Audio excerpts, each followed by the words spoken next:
Sagittarius. Welcome to Pandora Astrology's monthly horoscope for February of 2022. We are the astrologers of Pandora Astrology. I'm Jamie Kale Miller. I'm in Berkeley, California. I'm Julia Mijas in San Francisco. Well, Sag, you may be wondering why your finances are in disarray. You can blame Mercury and Venus retrograde for making messes in your house of money. We have clues about that in your horoscope here today. And also, if you want a reading to help you sort things out and decide what to do in the future, you can find a link for the natal and transit reading in the YouTube description below, where anything is on topic, anything you might want to talk about. Well, Ceres was retrograde for more than 14 weeks. Fortunately, it's over. Ceres is now direct and speeding up. Here she is, getting ready to leave your 6th house and move into your 7th house. Ceres brings themes of money and finance. And while she was retrograde, that's when, some of the financial issues really started to come up for all of us. And as she moves on and out of her shadow period, I think we can all expect those things to get sorted. As she moves on into your 7th house of partnership, you'll probably be asking yourself, how do my finances impact my partnerships, whether that might be a marriage or a housemate or a business partner, and how can I handle these things with the best integrity possible? So Julia, I know you've got some stuff about Mars, Mercury, and Venus for the Sages of the world. Yes, I do. Hey there, Sagittarius. Like Jamie said, a big emphasis on your money and possessions this month. Lots of activity in the 2nd house, which rules those things. So I'll begin with Mars, which is the planet of action. Wherever we have it is where we're really driven that month, but also where we can be a bit conflict prone too. So Mars is going to be in your 2nd house all month. And with Mars in the 2nd, you could be very driven to either acquiring more stuff, maybe buying more things, maybe even selling more things too, or even increasing your paycheck somehow. That could mean expanding a business if you have one, or asking for a promotion. Now, Mars in the 2nd can also be very impulsive. Mars is a very impulsive planet with spending. So be a little careful because, there's a lot of activity going on in the 2nd house. I'm not saying it's a bad month to buy things. It's just that you might be a little bit more impulsive. So don't do anything on credit that you don't have, for example. Now, Mercury, the planet of communication and mentation, starts the month retrograde in your 2nd house. So with Mercury retrograde in the 2nd house, that might mean that there could be some review of your finances, maybe your bookkeeping, maybe your personal, your receipt collecting, because the 2nd house has to do with everything money. And Mercury is the planet of intelligence, of planning, of strategizing. So there might be things that aren't quite adding up this month. Oh, Julie, I could have sworn you said bookie and then bookkeeping. No, bookkeeping. Don't be a bookie. Focus on your God, when Mercury's retrograde in your 2nd house, do not be a bookie.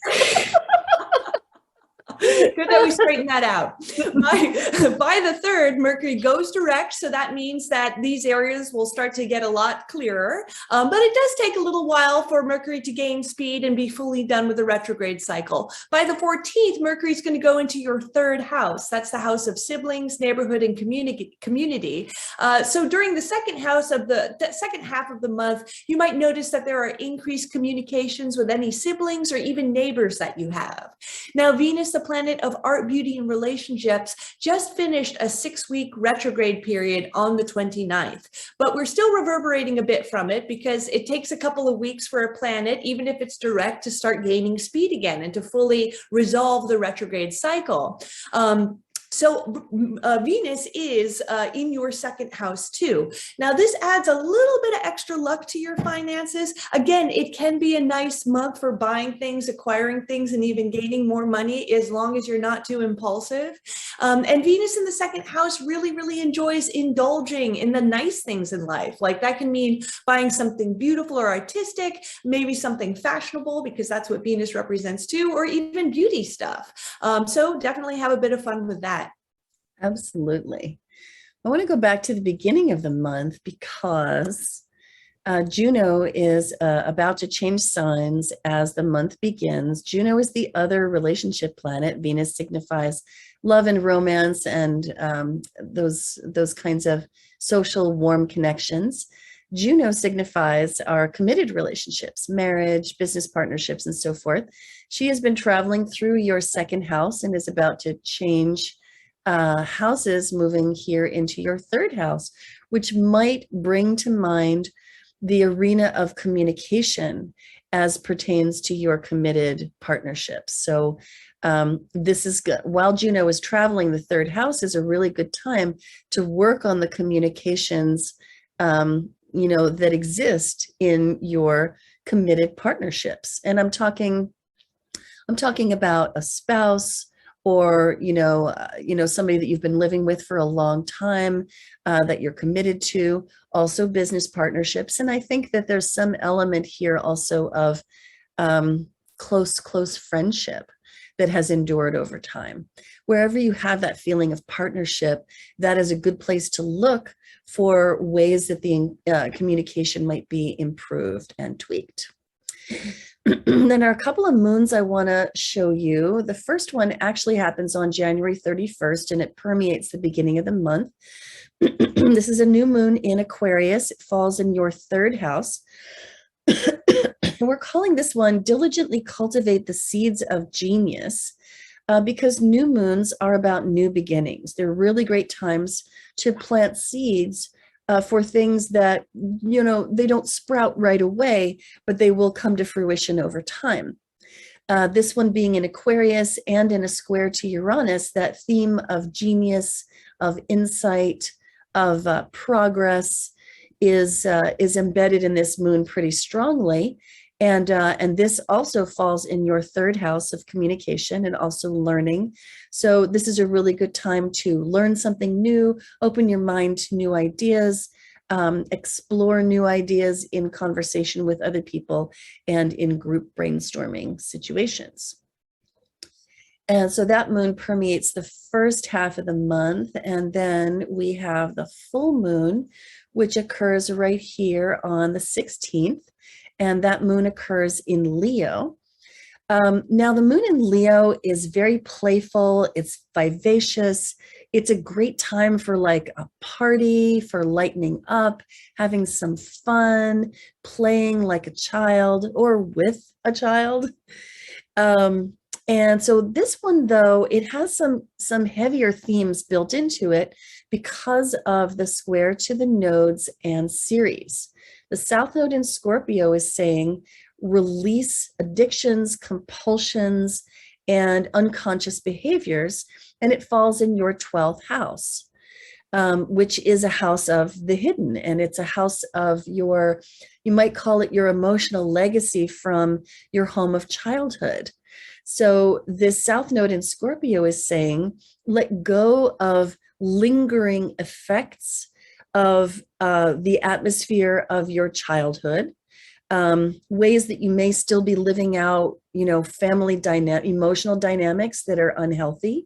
And instead, with North Node here in your 6th house and Ceres, embrace healthier habits and healthier relationship behaviors, and look for these good results to appear where the moon is, which is your 9th house.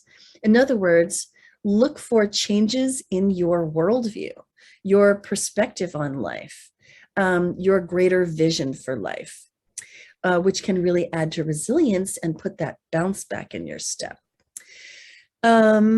So the last thing I want to tell you about is the seasonal change. Here you can see the sun is getting ready to leave Aquarius, and it enters Pisces right about here on February 18th. And thus enters your 4th house, the house of home and family, heritage, domestic life, roots. And so wherever the sun goes, we want to shed the sunlight of our high quality attention, because the sun makes things grow on Earth. Sunlight is what helps us, to have life, growth, weather, all the things necessary for life to happen. And so wherever the sun goes, shine your attention in that area to vitalize it. And this being the house of home and family and heritage, this is the stuff to put your high quality attention on and watch for growth and an increase in your confidence to happen here. So pay attention to your family members and discover things about your heritage and allow that to fill you with a sense of pride in who you are and where you came from. All righty. Hope you enjoyed that, Sag. You will find your horoscope on our website, on our horoscope page, pandoraastrology.com/horoscope. And you can get a reading with us on our services page there, or take a class. There's a classes page too. And if you want to know what more about these moons or what's happening this month, you can check our monthly forecast page and watch the videos there. And until next time, we'll see you around the cosmos. Bye. Bye-bye.